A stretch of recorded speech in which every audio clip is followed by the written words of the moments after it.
the shipping and receiving department, and I was the kid just out of the military working in the accounting department.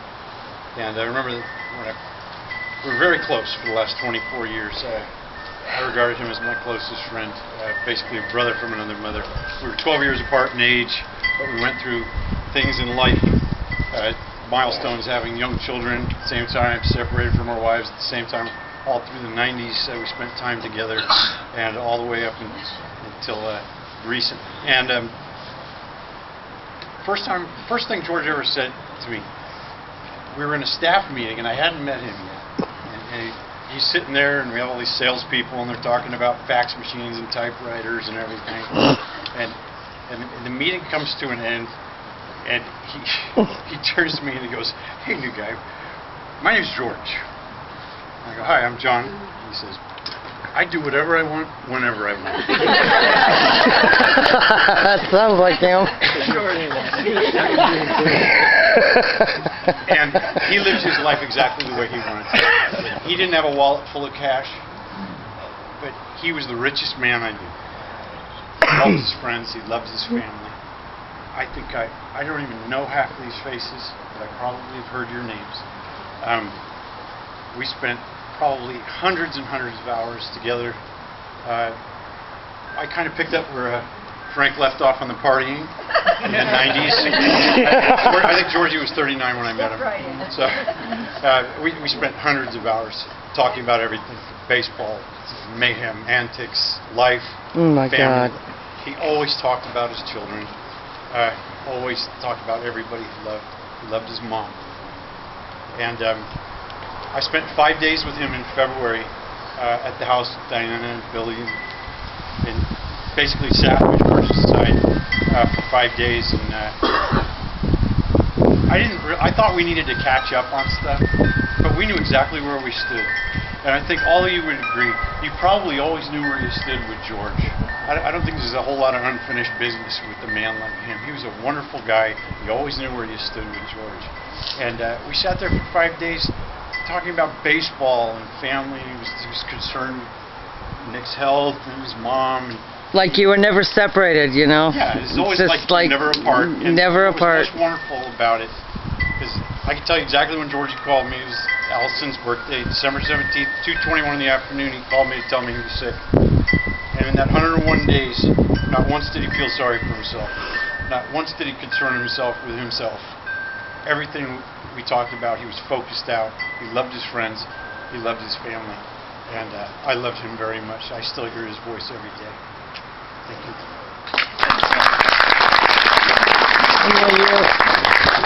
Oh, Sean, thank you. That was great. It's my turn. Oh, my goodness. I'm PJ. I've known George since I'm going to be, well, I'll be 64. I'm 64. I've known George since I was 21. He lived down the street on 19th and H, and I lived down the street, a couple doors down, and they planned a big camping trip. George always had all the people over and all the friends and all the women all down at that apartment. And the camping trip, they invited me to go. I'd never been camping in my life. I went, I had the best time of my life. I've camped for the rest of my life. My son camps, my niece hikes the highest peaks in Colorado, all because I met George. He took me on that camping trip. He put mushrooms in the spaghetti sauce. Shit, but they all had a great time, and he remembers to this day, and we talked about it recently about that camping trip. And then I moved, he moved, we grew up. Years later, I went to their house to work, and I met Diana and George both about the same time.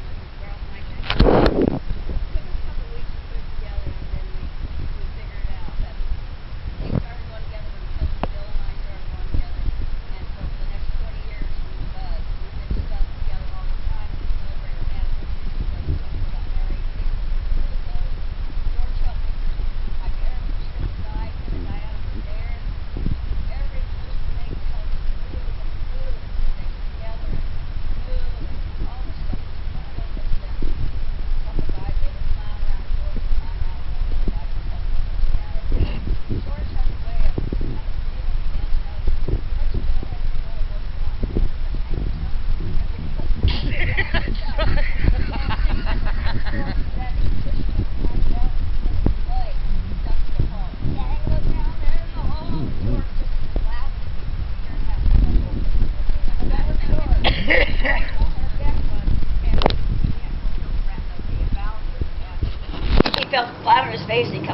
he goes, hey, I said, off the deck. I said, off the deck out there. I mean, that was George. He could just laugh at himself all the time. I was there when he passed. I spent a lot of time with Diana the last couple weeks up there. I was with her when he actually passed. But through those days before, when he was delirious and he'd slipped away, the thing he kept talking about was, I got to do this, I got to do that. And it was all stuff to do with the family. I got to take care of this, I got to take care of that. And that's all he worried about at the end, was his family. It was all about that. And he loved him till the end. And of course, we all know he loved his little Jayla, and he talked about her being the pearl of his life and how everything came together with her, and it made him a better man. And he just was that way with all of us. And for our bunco group, which is us little crowd here, we've been together like 25 years. We have the ex-wife and the current wife in the club. Always been kind of fun, but we've all gotten along. And he's just been a real, we play co-ed once a year, and he's a real big part of that. He's just keeps everybody laughing. He tells the funniest stories every time we're with him. He tells stories that keep you in stitches.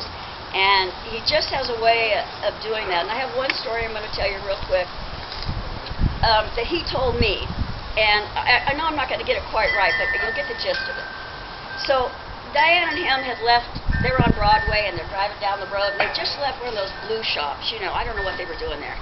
But, you know, one of those R-rated shops. They're driving down the street, and this car pulls up alongside of them. And, you know, he's trying to talk. They're trying to talk back and forth. And Diana... Ow, you are not going to say this story. Down the window. No. You're going to get it all wrong. So she says, what's he trying to say? What's he trying to say? And they're going back and Get it all wrong. well, he's asking for directions. Well, yeah, Diana says, freeway, yeah, we're going on the freeway. Just follow us. And they're back and forth. George finally looks over, he backs up. Yeah.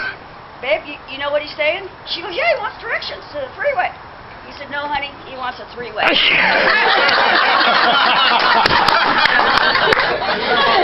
He wants to know if you want a three-way. He just right in there, and he just sat back and he just started laughing, and that's how George was. Yeah. So, I love George. I always loved Diana and Karen and the kids. It just... That was hilarious. My husband, who's gone now, they were great buddies. They did a lot of things together. Oh, my God. Now they're up there someplace playing golf together. So that's George, and I loved him like you all do, too. So thanks. Thank you, PJ. And thank you for that story. Who the new girlfriend is in the audience? What? You got ex-wife, current wife. Where's the girlfriend? Diana. Oh, okay. It's Gail. It's Gail. Gail. That's right. There's Gail, his work wife. Yeah, the three-way on the freeway, I call that. Oh, my.